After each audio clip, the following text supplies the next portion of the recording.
I'm Jonas. And I'm TNT Dynamite, the explosive one, and he's... I am Mr. X. Mr. X. You're damn right. Let's crack into another one. Guys, you know how much I love AI and think it's not going to ruin the whole world. Uh-huh. So I have a story of not bad things happening from AI that I want to tell you about. So there's a company called Pocket OS.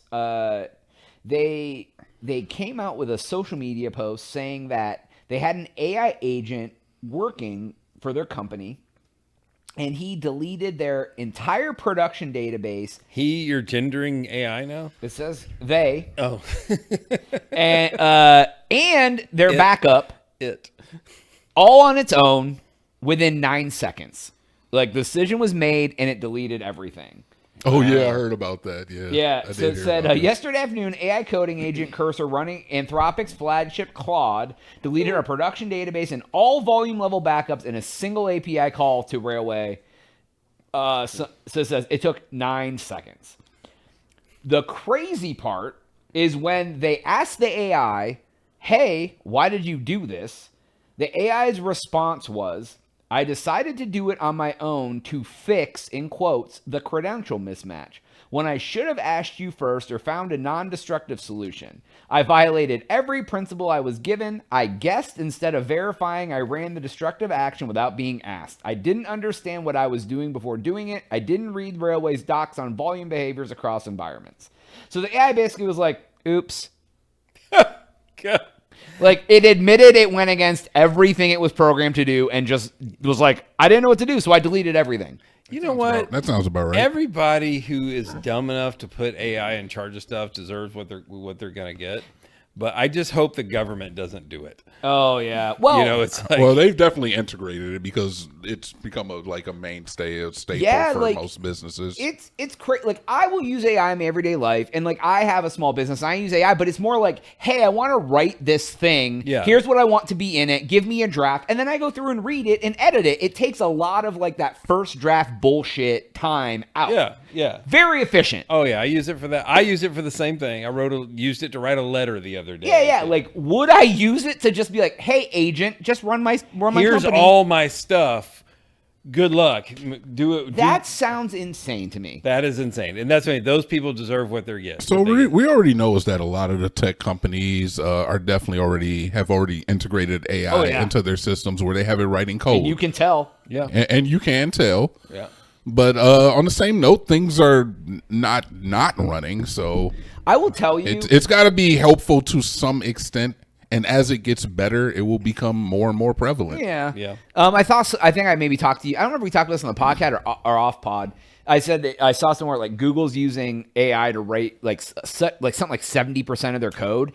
And I was like, their searches are ass now. Yeah, it's pretty bad right now. Google search is not great anymore. It's like all just like Reddit threads, it's AI slop. That's like all it is anymore. Aren't they was it Google that bought Reddit and trained its AI on Reddit? Somebody did that. No, AI Reddit went public on its own.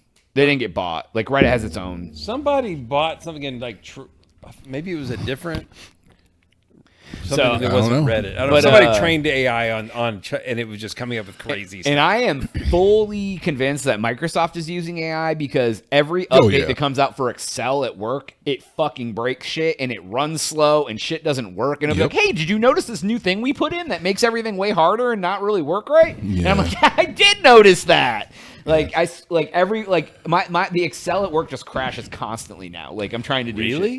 Shit. I mean, I use Excel for some really like wild shit too, though. I write really detailed like Excel shit. Speaking from a recreational standpoint, I know is that many video game developers are currently using it, and you see it in the quality of a lot of the video games that are coming out lately, where the AI is just not up to par. It's just not as precise as the humans were. It's way better than it was 5 years ago, but like it's still not like. I mean, look at like if you use the Will Smith eating spaghetti video as like the gauge, like that video was fucking hilarious, and now like you can make it, and he's like talking and eating spaghetti, and it looks like him. The Sora, the Klings, the Kling AIs. You can like make yourself look like Will Smith, and you can eat a bowl of spaghetti, and it will look like Will Smith is doing it. Yeah, which is a little bit. Another crazy thing. Like, it's a little dystopian. Well, there was another thing that I saw. This is, I think, a story I had that we never talked about. Like, Mark Zuckerberg was making an AI version of himself to like go to meetings and shit. Yeah, and I'm like, talk the hubris, man. Like, you're just like, oh, I'm just gonna create an AI version of myself to like talk for me in meetings. Like, you're not even gonna be there and like make sure it's not saying wild shit. We all know AI will tell you that October had an X in the middle of it, and like, you know what I mean, and then be like, "Oh, I'm bad, my bad." You know what I mean? Like, I like that video, by the way. Which month has an X in it? But the thing is that it's not going to slow down. Nope. It's not going to stop. Nope. And that is because all the countries are dealing with AI, and especially the superpower countries are dealing with AI. And the first person to get super intelligence wins. Period. So if another country is taking off all the training wheels and the safety precautions and they're just trying to fast track this super intelligence, that means is that this country has to essentially, in turn, take the training wheels off, remove the safety barriers, and just go full force into the void of we don't know until we get super intelligence. And if we get it first, we win. Or we lose. I don't know. We bring on the singularity. Yeah, one of the two. Bruh, I don't know. I feel like this is that like Fermi paradox, like level 2 society shit, where societies like blow themselves up trying to become that next level society. Like, ugh. I also think is that there is a strong bond between the whole AI thing and the fact is that, like we talked about last video, even though Mr. X doesn't believe any of it, and that's fine, but it has a lot to do with the whole ultra terrestrial aspect of it as well. And do we have aliens in the Matrix? The thing is that a lot of people that are believers believe is that the gray aliens, the ones that are typically the movie, canonically your headcanon for aliens are actually just us from the future. And is time travel a thing? There's been documented cases of people that have time traveled. Have you ever heard of the guy who took $800 and turned it into $350 million? This happened, I don't know, maybe like in the 80s, 90s. And then the government brought him in and they were like, hey, you're insider trading. Like how is every single bet you make right? You turned $800 into $350 million in like a couple weeks. And he was like, I'm a time traveler.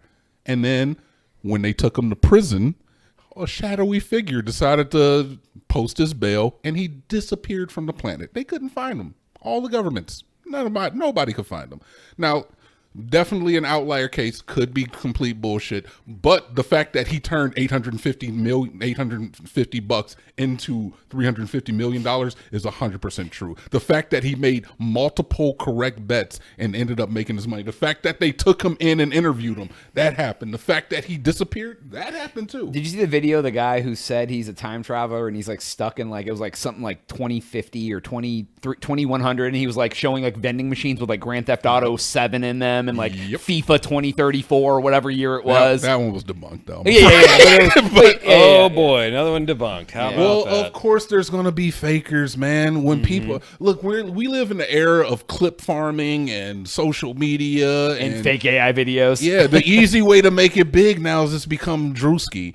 So yeah, you're going to have people who fake the shit, but that's only a distraction from the real cases. And are all of them real? No. The president himself, I'm not getting into the alien stuff. But you know what? But you know what's very interesting about that is the more if you're talking tinfoil hat stuff, the more that you normalize there being fake shit all over the place, that part. People don't believe the real shit they see. Oh, you mean everybody becomes Mr. X? Oh, imagine that. I mean, here I am. I mean, I also don't believe anything I see either. I'm like, this basketball game that's on the TV, I'm like, this fake. These ain't real people. The dead internet theory. Yeah. We're there. The internet is fucking dead. Is dead. It is definitely about what you choose to pay attention to and what you choose to hold important. But even a lot of times that could be lies. Like, I definitely 100% think we should focus on the Epstein issue, but we're never going to really know the full truth about what happened because anybody involved is killed. Are we ever going to really know the full truth about the alien shit? No, because we got 13 dead scientists who were talking about disclosing shit dead. Are we ever going to know the truth about AI? Hell no, because the government is dealing with, already said is that the AI the government has far surpasses the fucking Opera AI shit that you got on your cell phone. Anything that the government has, you think about, if they release night vision goggles to the public, the shit they're using is 30 times better than that. So how long would it take for the American public to even realize that AI is overtaking the government and that it's actually running shit and we are not that we ever were? Yeah. The proverbial we, I guess. That's what I should talk about. Yeah, you never know. It's a slippery slope. It's a dangerous time. And honestly, it's very interesting is that we have more information now than we ever have had, yet we realize now that we know less than we ever have. Well, yeah, now we question everything. It was way easier when we just trusted the government. Oh, you mean ignorance is bliss? Yeah. Go fucking figure. Mr. Axe, you got anything before we dip? I got nothing. All right. That's all the time we have for this episode. Please make sure to like, subscribe for Jonas, TNT, and Mr. X. We out.